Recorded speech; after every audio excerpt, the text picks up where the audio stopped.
Welcome back to the Fundamentals Podcast, where we talk all things related to sports from a fan's perspective. Wanted to come in here. It is Friday after Christmas Day sports. Obviously, I want to talk about, there's a couple things I want to talk about.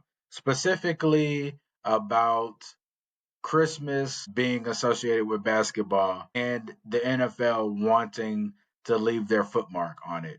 I didn't like the idea, for one, of it being on Netflix. I get it. Everybody's trying to get their hands on some NFL contract money, TV deals, all of that, all of the big business things. I get it. I get it. I get it. As a fan, huge fan of Christmas Day basketball, I was very upset with the NFL doing this. Like, I was. Here's the thing.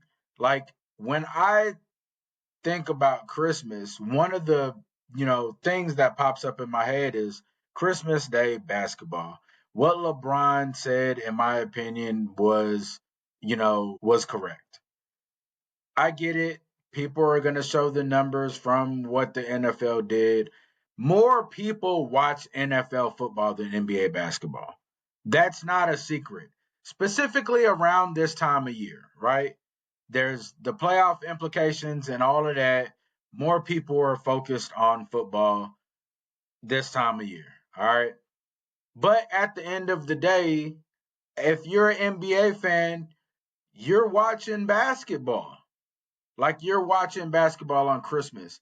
And I think it's more about the people that are fans of both sports, probably huge fans of both sports. I wanted to watch basketball more than I wanted to watch football. So much so that I didn't watch any of the Kansas City and Pittsburgh game. And I watched a little bit of the Houston and the Baltimore Ravens game. And like, let's be clear. Both of those games, NFL games, were bad. They were both like boring games.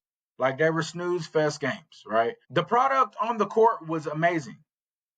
I thought the NBA games were great, right? Like, there was one that I just didn't, but overall they were really good games. Just to kick it off between San Antonio and New York Knicks, that was a great game. When Biyama went off, Mikal Bridges went off. Like, great games. We saw the next game was Minnesota Timberwolves and Dallas Mavericks. Luka went out. People thought it's not going to be that great, and it ended up still being a really good game in the end.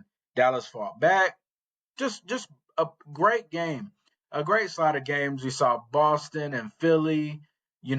Obviously, like, one of the big ones was the Lakers and Golden State, and the way that game was, like, it was just it was a great day of basketball, in my opinion. I enjoyed what I saw. Now, probably like one of the bigger things with Lamar Jackson being, like, in my opinion, the front runner for the MVP, you had a lot of eyes on him, and rightfully so.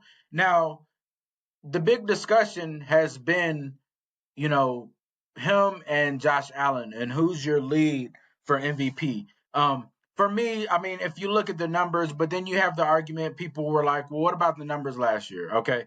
Well, who are you comparing it to? Because I see so many people talking about, like, Josh Allen's numbers last year. He had like 16 or 17 picks last year. He's out of the discussion, right? Turnovers were so bad last year for Josh Allen. Like, so bad. All right, excuse me. Yeah, the turnovers were so bad for Josh Allen last year. Now, you can make the argument for Dak Prescott last year, maybe, but we're forgetting, right? One of the things that we are forgetting is last year. I mean, if we want to use last year, one of the things that we are forgetting, what Lamar Jackson was able to do in that division. That's one of the things we leave out here. Everybody talks about, even this year, they're like, hey, Lamar Jackson, he has more weapons than Josh Allen. Josh Allen is, like, the Buffalo Bills are 5 games above Miami.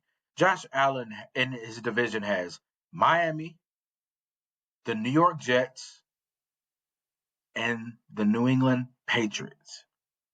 Lamar Jackson has Pittsburgh, and Cincinnati to deal with. And for the ones that are like gonna use Cincinnati's records, I'm gonna just tell you, then you haven't been watching any football then.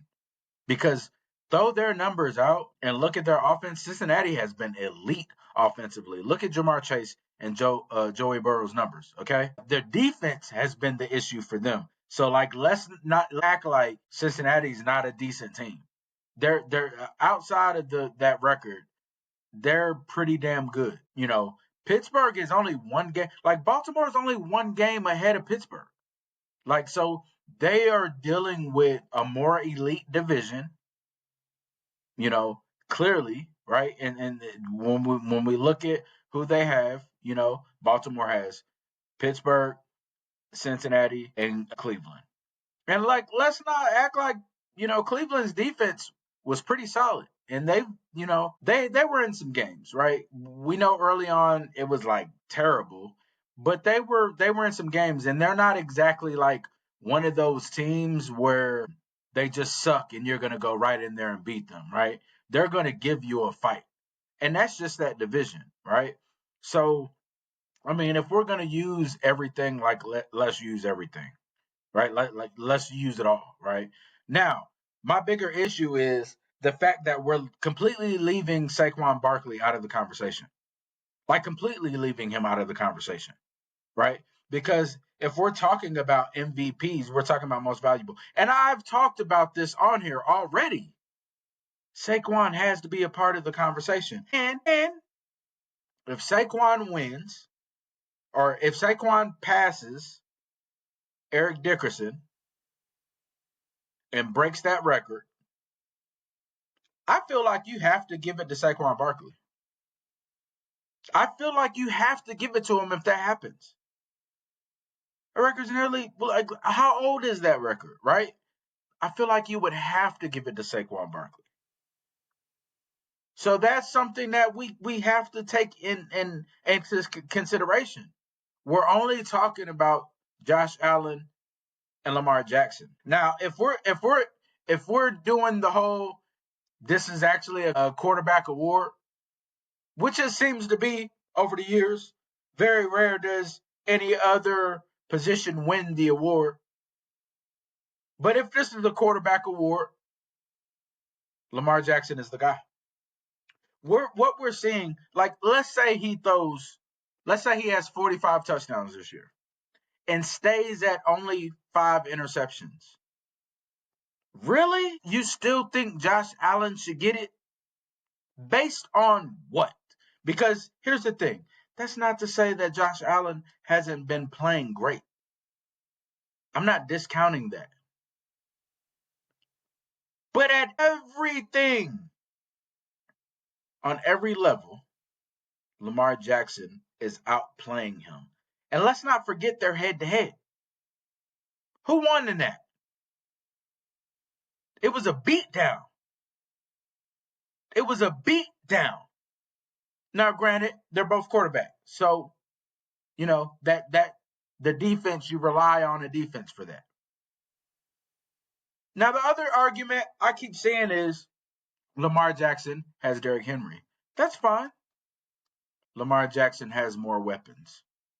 You can make that argument. But here's what I'm going to ask you. When you tell me Lamar Jackson has more weapons, you know what I'm going to ask you? Who is Baltimore's number one receiver? If you can't tell me or even name one of Baltimore's receivers, your discussion with me is done after that.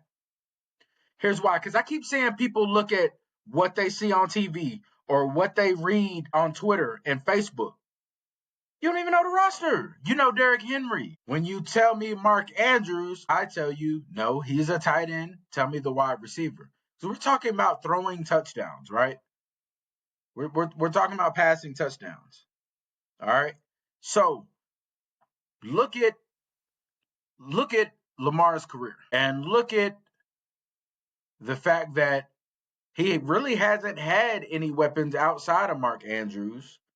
This year we've seen Likely and Zay Flowers has stepped it up this year, right? But we're not talking about like some elite guys, right? And Mark Andrews, we know what Mark Andrews is because he's been like pretty much the only weapon Lamar Jackson has had for his throughout his career. Of course, that's his guy, right? But Mark Andrews is the tight end. And when people tell me the wide receiver play is better on Baltimore than it is on the Buffalo Bills, not so much, not really. In a sense, I guess you could make that argument.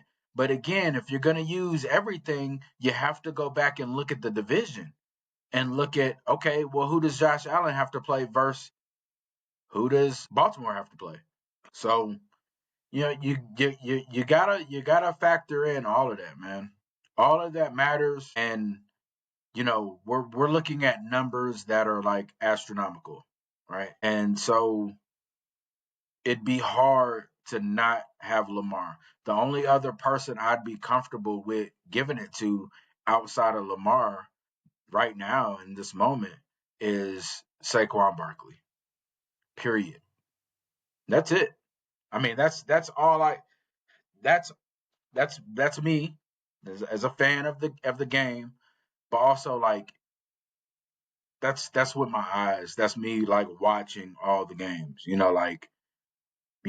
Sunday ticket is the way to go. You know what I mean? Like, just you gotta watch, man. Like, let's get off of just looking at the numbers and let's look at what we've seen both of them be able to do. Again, this is not a slight to Josh Allen because he's playing really well. Also, I don't know that I even want to talk about it after this anymore about the MVP thing.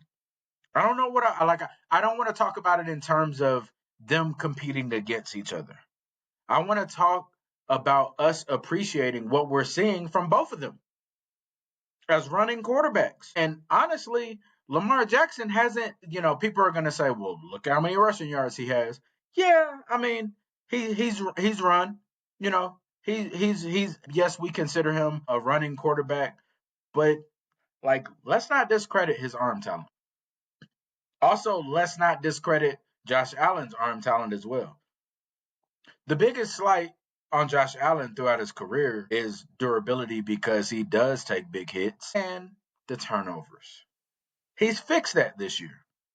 Josh Allen has played really well. Really well. Really well. So, with all that said, everybody has their own opinion. Everybody has their own opinion.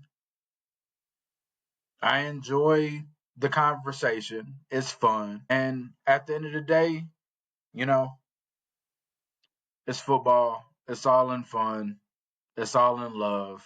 I just hate that everybody is like, let's just have fun conversation with it. You know what I mean?